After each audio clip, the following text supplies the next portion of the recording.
ఆంధ్రప్రదేశ్ లో డీబీటీ పథకాలకు ప్రస్తుతం నిధులు విడుదలవుతున్నట్టుగా తెలుస్తోంది. నిన్న ఆసరాకు 1480 కోట్లు విడుదల చేశారు. జగనన్న విద్యా దీవెనకు 502 కోట్లు విడుదలయ్యాయి. మిగిలిన పథకాలకి కూడా 2-3 రోజుల్లో నిధులు విడుదల చేస్తారని తెలుస్తోంది. పోలింగ్ కి ముందు నిధుల విడుదలను నిలిపేసింది ఎలక్షన్ కమిషన్. ఇక ఎన్నికల సంఘం తీరుపై రాష్ట్ర ప్రభుత్వం హైకోర్టుకు కూడా వెళ్లింది. సమయం ముగిసిపోవడంతో విడుదల కాలేదు నిధులప్పుడు. పోలింగ్ ముగిసిన తర్వాత ఇప్పుడు నిధుల విడుదల మొదలైంది.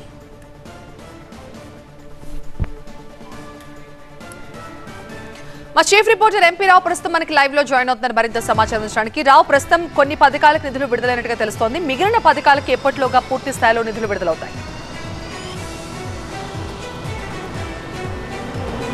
అంటే మొత్తం అన్ని పథకాలకు కూడా 2-3 రోజుల్లోగా నిధుల విడుదలతో పాటుగా వారి అకౌంట్లో కూడా జమ చేసే విధంగా కూడా రాష్ట్ర ప్రభుత్వం చర్యలు తీసుకుంటుంది. అయితే ఎన్నికల పోలింగ్కు 4 రోజుల ముందు ఈ నిధులు విడుదల చేయాలని ప్రభుత్వం భావించినప్పటికీ కూడా ఎన్నికల commission అడ్డుకుంది. There is an inheritance tax. In India, you don't have that. Congress की लूट जिंदगी के साथ भी और जिंदगी के बाद भी. Our manifesto combines ideology with effective administration, with delivery that is long overdue. Rahul Gandhi is talking about redistribution of wealth. You know, these are the things people are alert to.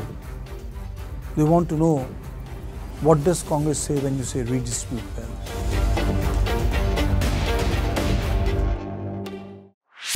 This and more. Streaming on News 9 Plus.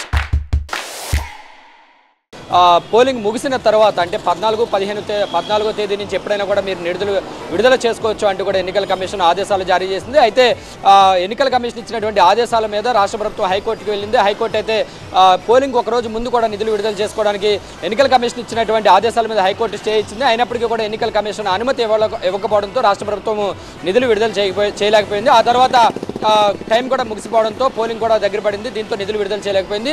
నిన్నటి నుంచి కూడా పలు పథకాలకు దాదాపుగా 14,000 కోట్ల పైబడిన ఉన్నటువంటి నిధుల విడుదలకు రాష్ట్ర ప్రభుత్వం నిన్నటి నుంచి కూడా నిధుల విడుదల ప్రారంభించింది. నిన్న ఒక్కరోజే వైఎస్ఆర్ ఆసరా పథకానికి 1480 కోట్లు నిధులు విడుదల చేసింది. అలాగే జగనన్న విద్యా దీవెన కింద పూర్తి ఫీజు రియంబర్స్మెంట్ కింద 502 కోట్లను కూడా విడుదల చేసింది. ఈ మొత్తం నగదంతా కూడా లబ్ధిదారుల అకౌంట్లోకి ఈ రోజు ఉదయం నుంచి కూడా జమ కానుంది. మిగిలినటువంటి రైతులకు ఇన్పుట్ సబ్సిడీ కానీ, పంట పెట్టుబడి కింద కానీ, రైతులకు ఇచ్చేటటువంటి నిధులు కానీ, చేయూత పథకం కింద ఇవ్వాల్సినటువంటి నిధులు కానీ ఇవన్నీ కూడా 2-3 రోజుల్లోనే వరుసగా నిధులు విడుదల చేస్తుంది. ఆ తర్వాత మరొక 2-3 రోజుల్లో మొత్తంగా వారం రోజుల్లోగా లబ్ధిదారుల అకౌంట్లలోకి 14,000 కోట్ల పైబడి నిధులు జమ అయ్యే విధంగా కూడా రాష్ట్ర ప్రభుత్వం చర్యలు తీసుకుంటుంది. మొత్తం మీద ఎన్నికలకు ముందే కూడా ఈ నిధులన్నీ విడుదల చేయాలని చెప్పి రాష్ట్ర ప్రభుత్వం విడుదల చేసినప్పటికీ కూడా ఎన్నికల కమిషన్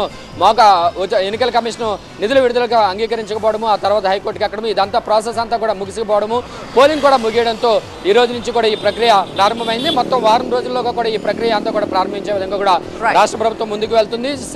జనవరి నుంచి కూడా సంక్షేమ పథకాలకు నిధులు విడుదల చేసినప్పటికీ కూడా సరైనటువంటి నిధులు లభ్యత కాకపోవడము, దీనివల్ల నిధులు లబ్ధిదారుల అకౌంట్లోకి జమ కావడం కూడా ఆలస్యం అవుతూ వచ్చింది. సో ఎన్నికల కమిషన్ ఆ తర్వాత పోలింగ్ ముగిసిన తర్వాత విడుదల చేయాలని చెప్పేసి ఈసీ ఆదేశాలతో ఈ రోజు నుంచి అయితే ప్రక్రియ ప్రారంభమైంది. వారం రోజుల్లోగా మొత్తం ప్రక్రియ అంతా కూడా పూర్తి చేసే విధంగా కూడా రాష్ట్ర ప్రభుత్వం ముందుకెళ్తుంది.